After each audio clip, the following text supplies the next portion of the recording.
Ai, que prazer conhecer pessoalmente o Odilon Wagner. Seja bem-vindo.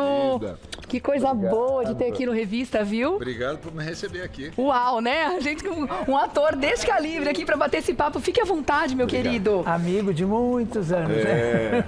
Eu imagino. Muitas batalhas, né, no teatro. Muitas batalhas, o Leão é um querido amigo. E dá um prazer estar aqui nesse programa tão gostoso. O prazer é todo quase nosso. que invadi aquela cozinha ali para comer um pedacinho ali junto com Que você. rata minha, né? Por que eu não te chamei? Eu fico naquela, será que come doce, será que não come? Tem gente que fica naquela com doce, às vezes, restringindo um pouquinho, né? Imagina. O Leãozinho, por exemplo, não come. Então eu não posso oferecer Vocês não doce. comem? O Leão não. Leão não come. Eu não como pouco. Queria comer menos, mas é difícil, né? Mas fica pro final, com toda certeza, vale a pena, né? Um E eu pedacinho gosto de desse cozinhar bolo. também, então... É mesmo? Eu fico atento às receitas. Aliás, como vai Valéria?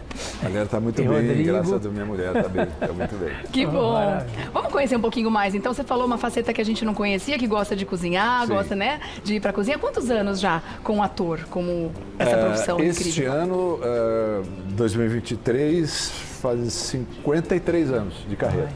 De carreira. de Uau. Maravilha. E aí, né? com um currículo absolutamente impressionante, né? O que a gente vê em números de espetáculos e também de televisão, você é um ator que nunca para, né? Tá sempre colocando um trabalho atrás do outro, né, Odilon?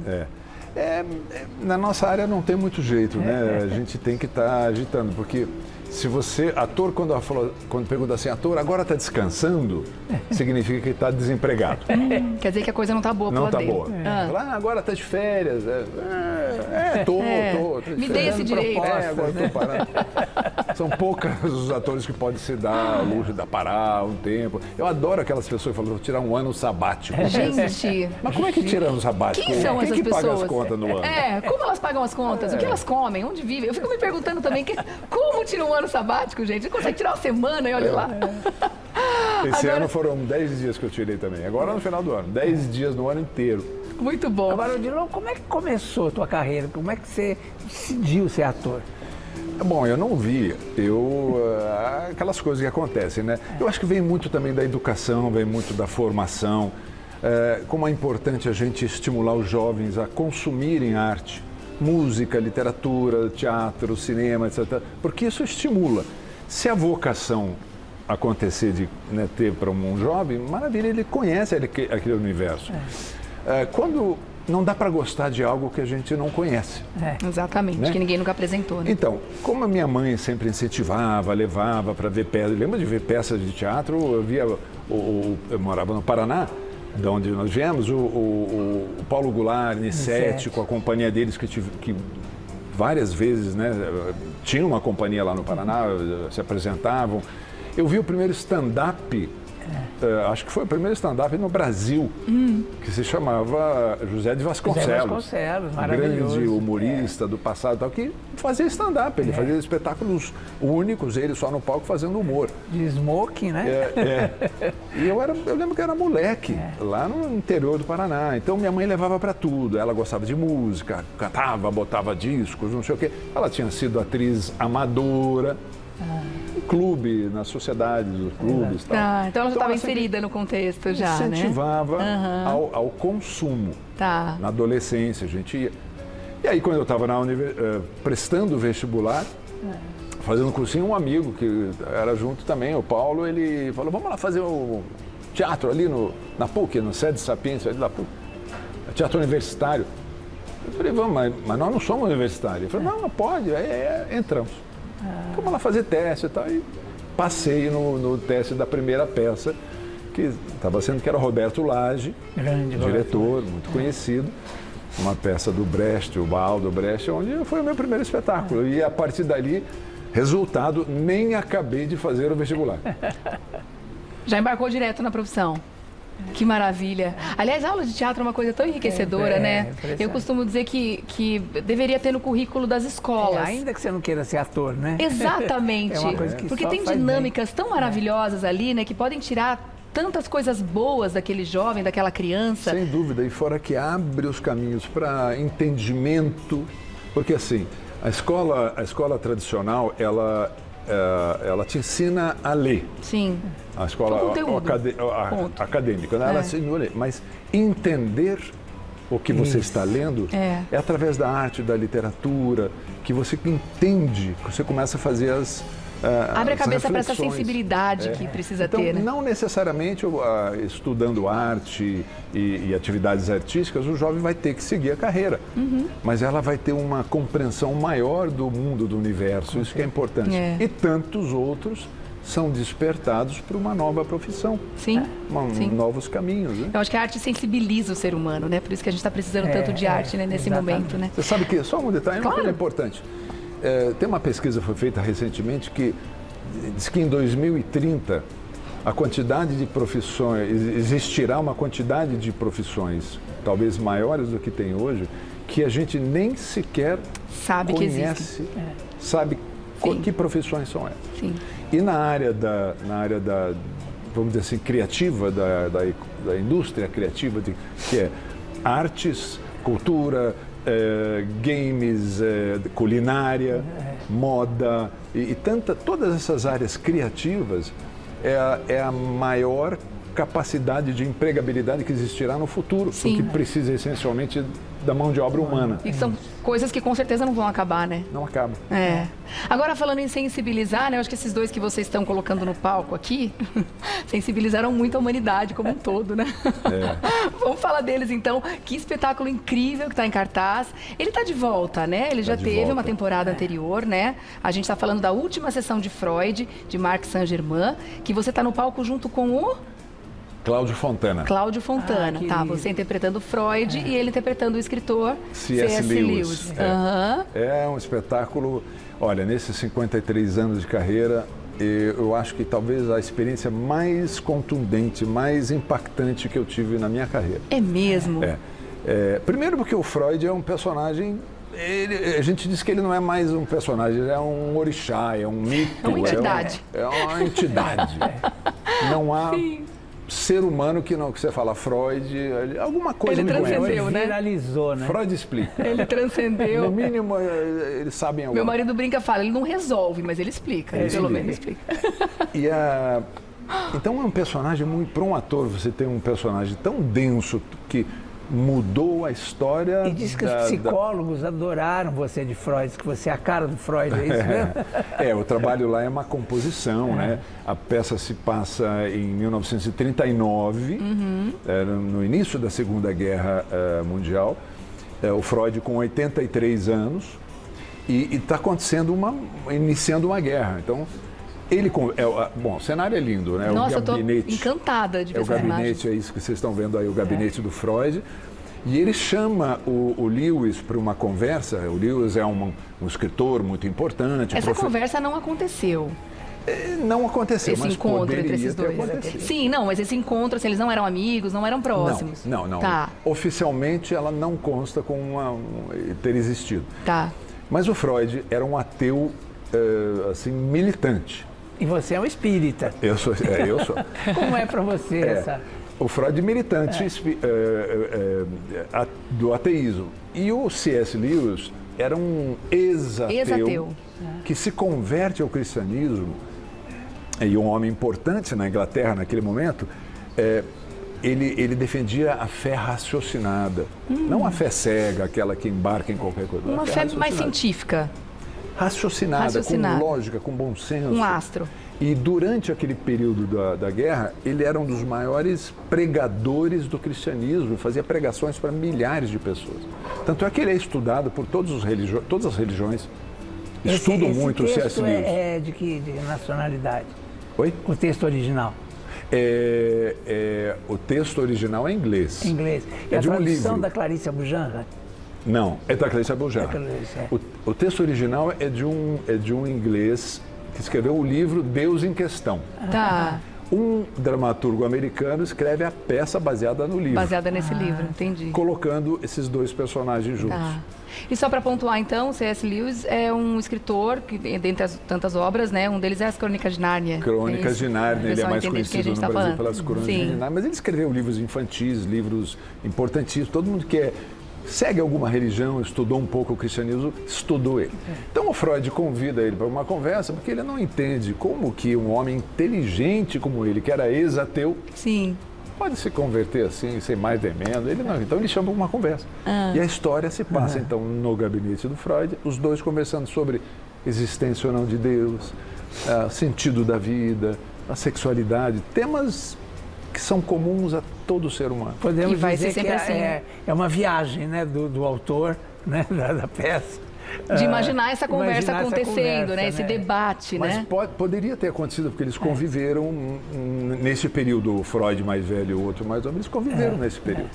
E eu acho muito interessante, porque eu falei debate agora, mas eu não sei se é bem por aí, né? A conversa entre vocês, né? Pelo que eu li, quero presenciar, logicamente, lá, né, presencialmente no espetáculo, vai muito mais para uma conversa respeitosa, Sim. né? E uma troca de ideias, né? De uma forma bem respeitosa, como a gente não tem visto mais nos dias atuais, né, Odilon? Esse é um dos pontos mais importantes do espetáculo. Eles são muito firmes nas suas posições. Um não consegue convencer o outro, assim, não sei se está dando spoiler aqui. Não. Mas não precisa, né? Esse é o ponto. É né? isso, eu não acredito. Quem é ateu e for ver o espetáculo, não vai sair de lá convencido pelo Lewis que deve se converter, se tornar um religioso.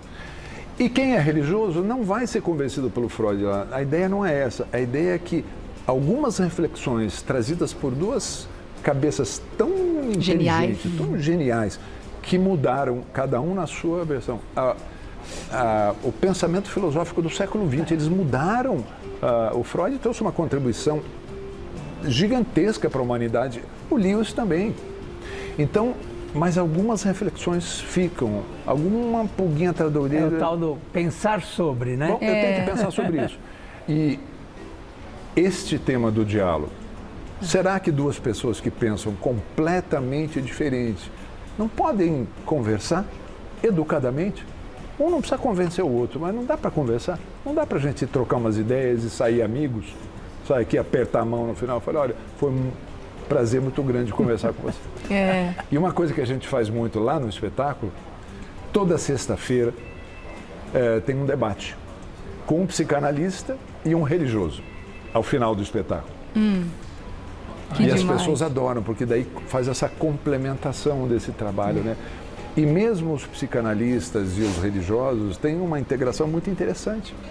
Porque hoje, o Freud era ateu, mas mesmo os psicanalistas, que não, freudianos, né? Eles dizem, olha, passaram-se 100 anos. Né? Então, tem a grande maioria, pelo menos os psicanalistas que estiveram lá, eles são religiosos, eles têm uma religião também, eles já vão adaptando, já vão se integrando no mundo de uma maneira diferente. E a gente falou sobre isso justamente ontem aqui no programa, né? O quanto esse apoio religioso, apoio da espiritualidade, né? De uma forma geral, ajuda nesses tratamentos, inclusive, né? Quando você está tratando uma ansiedade, uma depressão, uma situação em que o psicólogo, o psicanalista entra, né, para ajudar e dar esse apoio, o quanto isso ajuda a pessoa a se reerguer muito mais rápido, inclusive, né? Então, sem dúvida. Eu acho um que caminho a gente importante. tem que juntar tudo, não separar, né? Exatamente. A gente é muito mais complexo que isso, né? Agora eu vou dar um recadinho. Lá, tá você quer deixar uma pergunta no ar? Conta. De você sendo espírita, né? Como é para você esse momento? Interpretar um ateu. Queremos saber já eu volto, tá bom, gente? Vou dar um recadinho, já vem. O papo continua porque tá uma delícia, né? Vamos lá continuar o papo. O Leãozinho deixou uma pergunta no ar, né? Como é que está sendo você, enquanto espírita, né? Interpretar um ateu convicto, assim, e inveterado, podemos dizer, né? Veja, o trabalho do ator é assim, a gente tem que abrir mão dos nossos caminhos, das nossas limitações, vamos dizer assim. Eu não posso julgar o personagem. Se eu for julgar o Freud, não dá certo, porque ele era assim. Eu tenho que realizar o trabalho. Isso não interfere na minha fé. Claro. Agora, eu, sendo uma pessoa religiosa, que sigo uma religião, que me dedico a estudar, a desenvolver, isso faz parte da minha prática cotidiana de vida, eu entendo melhor uma pessoa que não tem essa fé. Você consegue ver o ponto de vista dele. E outra coisa, ser ateu também é uma crença. É uma crença de que isso não existe. Ele de crê que essa não coisa existe, sim, sim. É uma crença. Portanto, ele é crente também, de uma maneira diferente. Mas ele não vai querer admitir. Agora, tem uma particularidade sobre o Freud que é muito interessante. Bom, fica aqui a pergunta, eu deixo para vocês. O que é melhor? Um bom ateu ou um mau religioso? Perfeito. Até porque conheço, tem um outro ateu que eu admiro muito, né? E não é menos admirável por ser ateu, obviamente, né? Finado Ricardo Boechat, que sempre dizia que era ateu, né? Então, e aí, uma cabeça genial e um homem muito bom, que inclusive depois que faleceu a gente soube de tanta coisa boa. É isso, o pensamento religioso ele não tinha como prática cotidiana mas ele como ser humano era um ser humano maravilhoso. Sim. Então, quantos religiosos que existem aí no mundo que falam que são religiosos fizeram mal e pra têm humanidade, ações na vida cotidiana horríveis? E que Então, fizeram mal assim, em grande escala, inclusive, em nome disso. Então, assim, o que vale de verdade é o que a pessoa é. Agora, o Freud, por outro lado, ele era um profundo conhecedor das religiões. Mas que momento importante que vocês estão fazendo essa peça, né? Por levantar essa questão da discussão, né? Entre partes tão díspares, né? E ao mesmo tempo eu estava vendo ali, nós falamos do cenário rapidamente, que perfeição, quem fez esse cenário? O cenário é do Fábio Lamatame. É uma reprodução do gabinete do Freud em Londres, quando ele já estava exilado em Londres. Olha que lindo, cheio de detalhes, de objetos, porque ele era colecionador de imagens, ele tinha uma biblioteca enorme. Então a gente, olha, só o que tem de adereços e objetos em cena, vocês não têm ideia. Tem uma lareira em cena. Uau! Quando abre o pano, tem uma lareira acesa. Ai, deve remeter aquela coisa, tipo, vamos sentar aqui para conversar todo mundo, assim, né? E é verdade que você imaginava que essa peça ia trazer um pouco de cansaço por ser uma coisa muito conversada, bastante texto, e de repente na prática você viu que não é nada disso, que as pessoas ficam encantadas do começo ao fim com a conversa? Esse é um das grandes surpresas desse espetáculo. São dois homens conversando. Dois homens inteligentíssimos, dois homens irônicos, bem-humorados, porque eles se provocam o tempo todo. Um analisa o outro o tempo todo. Mas a gente fala, talvez seja mais limitado. A gente não tinha a dimensão da penetração desse universo do Freud e do Lewis aqui no mundo. As pessoas ficam fascinadas. Quando eu disse que é uma experiência, talvez uma das mais impactantes da minha carreira, não só pelo trabalho de realizar o Freud, mas pelo sucesso que a peça teve esses extremos em março do ano passado. Foram mais de 35 mil pessoas que já foram ao teatro o ano passado. Maravilha. Olha só. E saem de lá com alegres. Está voltando o teatro da palavra, né? E essa peça, pensa bem, ela fala de coisas do nosso cotidiano. Agora, não precisa conhecer a obra do Freud, nem a obra do Lewis para entender a peça, porque ela fala de coisas, como eu falei, espiritualidade, sentido da vida, sexualidade. Todo mundo tem as suas dúvidas. Deus existe ou não? Sim, sim. Será que alguma vez a gente não parou para pensar, falou, existe vida após a morte? Né? Perguntas muito necessárias, né? A gente faz E em uma várias fases coisa da vida. interessante, que eu tive essa dúvida, eu acho que muita gente vai ter em casa.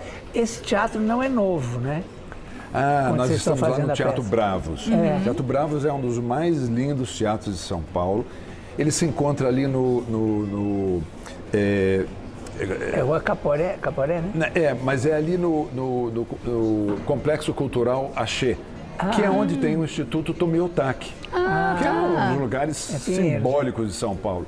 Dentro lá tem o Tomiotaki, tem um restaurante, tem livraria. É um passeio de um dia todo, se quiser. Deslumbrante. E tem o Teatro Bravos. Ele mudou de nome, ele tinha um outro nome antes. Por isso ele já foi Prevent Sênior, ele já foi GEL. Sim, depende de quem está ali administrando, né?